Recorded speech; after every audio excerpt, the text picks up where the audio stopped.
Chit fund কাণ্ডে বড়সড় প্রতারণার হদিশ চিনার পার্কে। রাজ্যের চিটফান্ড কাণ্ডের এক দশক পেরিয়ে যাবার পরও নিউ টাউন চিনার পার্ক চত্বরে বড়সড় প্রতারণার হদিশ পাওয়া গেল। মানে মাসে 15 বার ইন্টারেস্ট দেওয়ার কথা প্রতিশ্রুতি দেওয়া হয়েছিল। আজকে এখানে কয়েকশো কোটি টাকা দিয়েছে আমরা 8 কোটি টাকা। এমনটাই অভিযোগ করছেন SLST multi global marketing private limited কোম্পানির এজেন্ট সহ একাধিক বিনিয়োগকারীরা।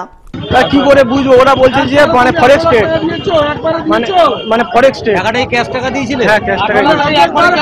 হ্যাঁ, প্রথমবার কত টাকা দিয়েছো? প্রথমবারে 5 লাখ দিয়েছিলাম। তারপরে 5 লাখ টাকা দিয়ে কত টাকা রিটার্ন পেয়েছো? 5 লাখ টাকা দিয়ে আমার 6 মাস দিয়েছিল, মানে আসল টাকাটা এসেছিল।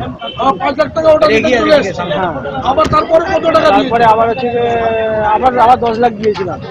গ্লোবাল মার্কেটিং প্রাইভেট লিমিটেড কোম্পানির অন্যতম এজেন্ট তথা বিনিয়োগকারী পলাশ সর্দার তিনি জানান যে এসএলএস মাল্টি গ্লোবাল কোম্পানির অন্যতম কর্ণধার প্রদীপ পারিয়া পলাশ সরকারের গ্রামে গিয়ে বিনিয়োগ করার টাকার দ্বিগুণ টাকা পাইয়ে দেওয়ার নাম করে সাধারণ মানুষ থেকে অর্থ সংগ্রহ করে কোটি কোটি টাকা আত্মসাৎ করেছেন।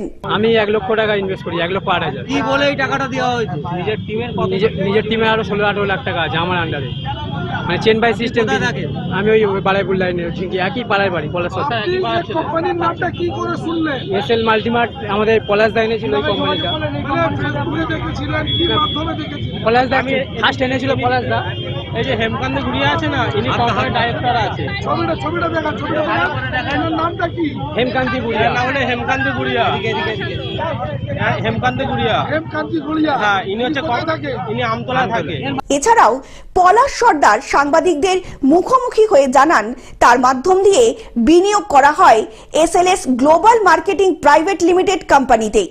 পরবর্তীকালে যখন টাকা আনতে যাবার পারা যায় এই প্রাইভেট লিমিটেড কোম্পানি উঠে গিয়েছে এবং কোনোভাবেই কোম্পানির সঙ্গে যোগাযোগ করা সম্ভব হচ্ছে না। ये केस तो आपका सीधा स्कैम है, जो आपका शारदा और रोज वैली स्कैम हुआ था वैसा ही सिमिलर है। यहाँ पे जो विक्टिम्स है ये लोग जो कंसर्न अथॉरिटीज है जैसे पुलिस स्टेशन है वहाँ पे हेल्प के लिए गए, FIR करने के लिए गए। आप बागू हाइटी में गए लेकिन वहाँ से कोई एक्शन नहीं हुआ पुलिस की तरफ से और उनका FIR रद्द कर दिया गया। उन्होंने गए थे, मतलब कुछ वहाँ से एसएम नहीं किया है?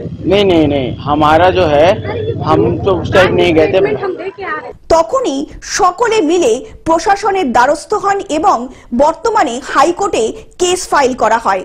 অন্যদিকে অভিযোগকারীদের দাবি যেহেতু তারা এই চিটফান্ড কোম্পানিতে বিনিয়োগ করেছেন তাই যদি কোনোভাবে এই টাকা ফেরত না পাওয়া যায় তবে বিনিয়োগকারীরা পথে বসতে বাধ্য হবেন বলে জানিয়েছেন। देखिए, हम लोग PIL already Calcutta high court में हम लोग दे चुके हैं। कल इसका हियरिंग है, तो देखिए क्या आता है जजमेंट। ये जो केस है, केस के बारे में क्या बोलेंगे? केस के बारे में यही बोलिए तो SL मल्टीमार्ट कंपनी है, ये 4.5 करोड़ का स्कैम हुआ है। 100 विक्टिम्स है जो हम लोग विद साइन करके हम लोग हाई कोर्ट में हम लोग दे चुके हैं। केस अभी चल रहा है हाई कोर्ट में? केस अभी फाइल हुआ है, अभी हियरिंग नहीं आया है। কলকাতা থেকে অনির্বাণ দত্তের রিপোর্ট, গ্লোব নিউজ।